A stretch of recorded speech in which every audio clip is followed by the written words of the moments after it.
So you think you're indecisive because, you've got a decision sitting right in front of you and you just can't commit. You're procrastinating, you're second guessing, you're hesitating. And sometimes you're just avoiding the decision altogether, hoping that somehow magically it's just going to resolve itself. And how about those times where you make a decision, but yet you go into these mental gymnastics, second guessing what you said and what you did, and you just drive yourself batty. Listen, some second guessing is normal. We have a lot of decisions to make every day. But some of it is just plain bad news. So today I want to talk about 3 levels of second guessing that are progressively more sabotaging, especially for smart, savvy women like yourself. And I'm going to show you how you can break free from each of them. So if you're ready, let's go.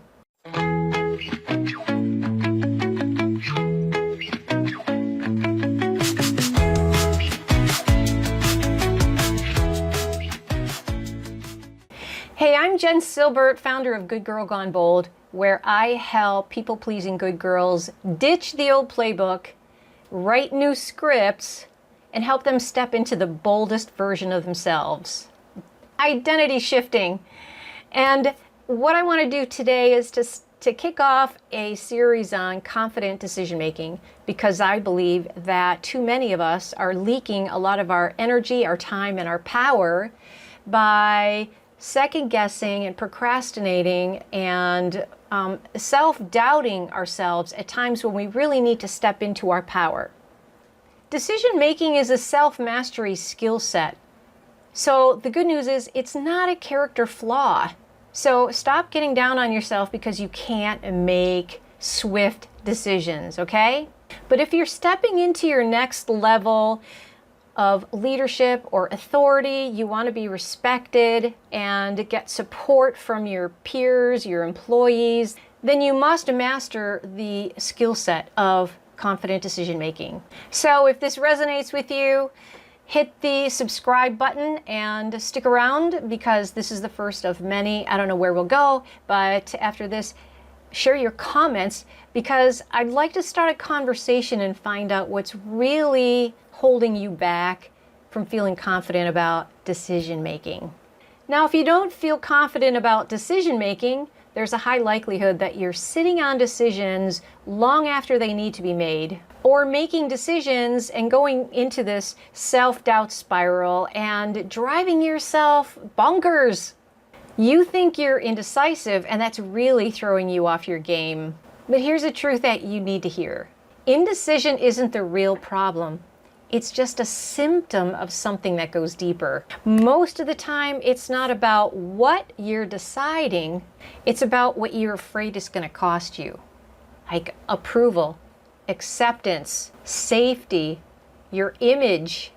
Now, what if I told you that second guessing is actually a survival strategy? You're not flawed, and you're not incapable of making decisions. You've just been conditioned to question yourself, to fear getting it wrong, to imagine every possible consequence, and to prioritize being liked, accepted, safe, or even perfect. So you're basically stuck in a pattern, and it's not just keeping you stuck, it's really leeching your power. The good news is it's fixable. So let's talk about it. Now, if you're ambitious and driven and you're still constantly second guessing, chances are you're forfeiting much more than you realize. And it's not just a mindset problem.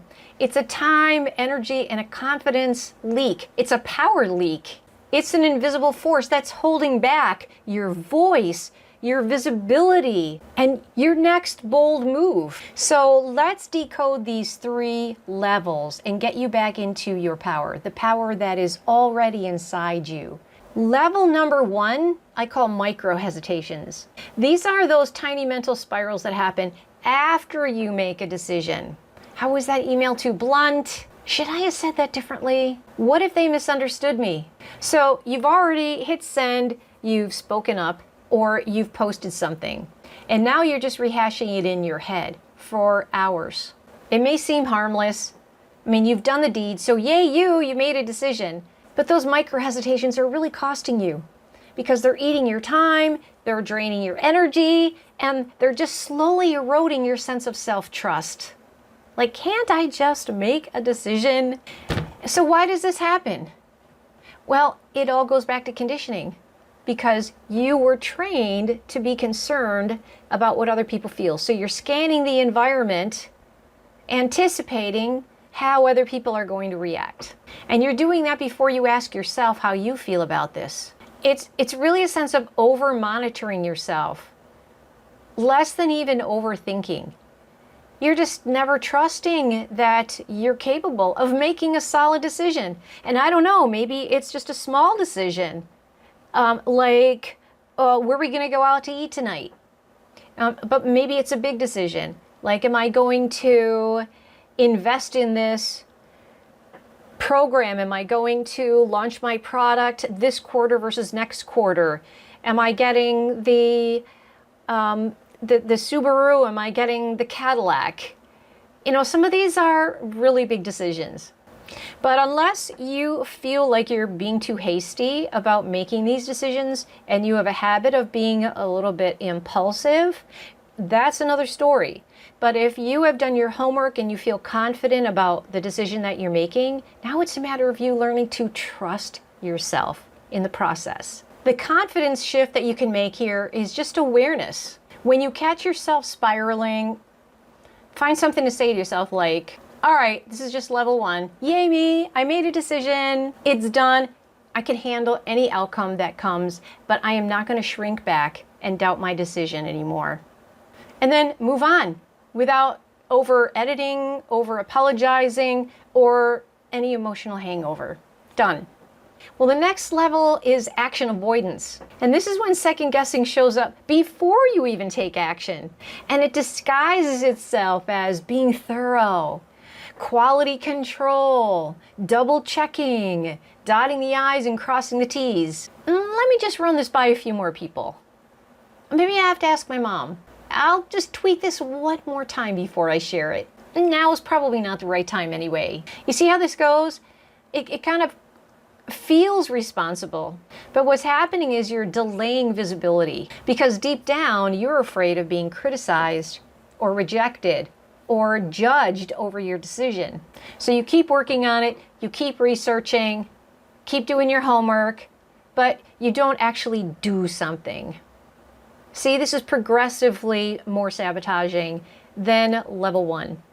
The confidence shift that I recommend here is to redefine ready. Bold confidence doesn't wait for perfection. If you're 70% ready, go with it. If you're 70% confident, go with it.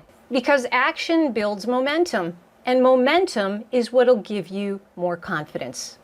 All right, so level 3 of second guessing is the most sabotaging of all. It's identity erosion.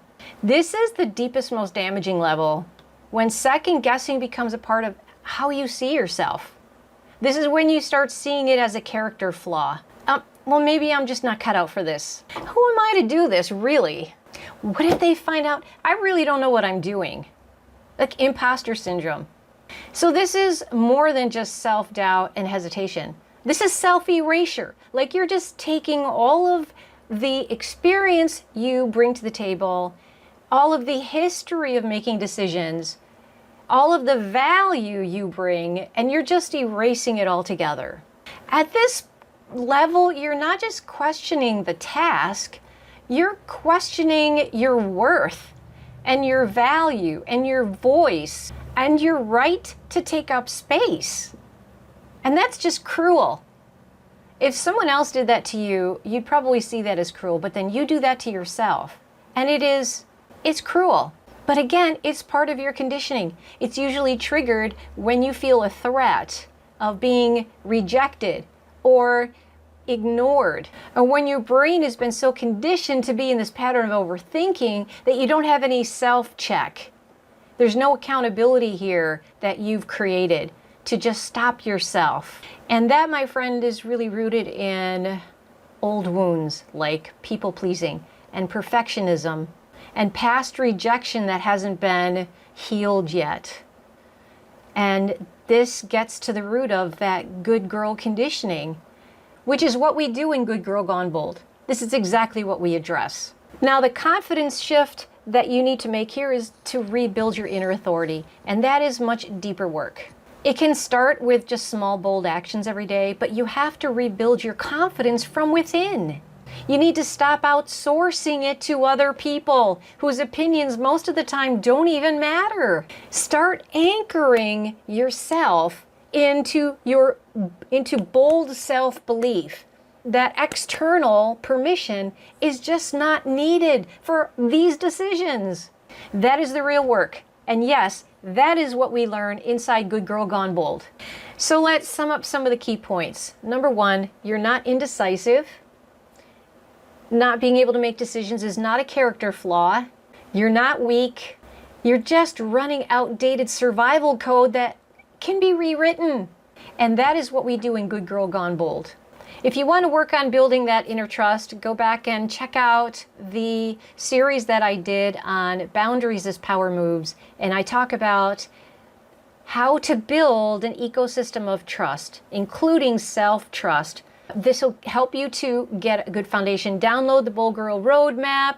Now, I have a free gift for you that will help you to become more confident in making decisions. So no matter where you are, you can at least start here. And that is with my D.E.C.I.D.E decision-making framework. So it's D.E.C.I.D.E. And I explain that in the comments. And what you'll get is a summary of these 3 different levels of self-doubt, and then tips on how you can make the shift.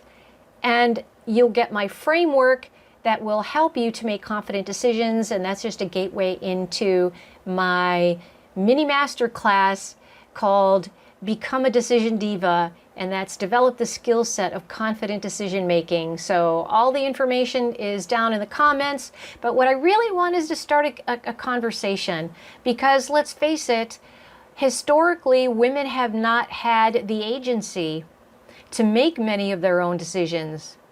So it's not like it's been all that long ago that we have been developing the skill set of making our own decisions, much less feeling confident about it. And there is evidence that there's a definite gender gap when it comes to men and women making decisions.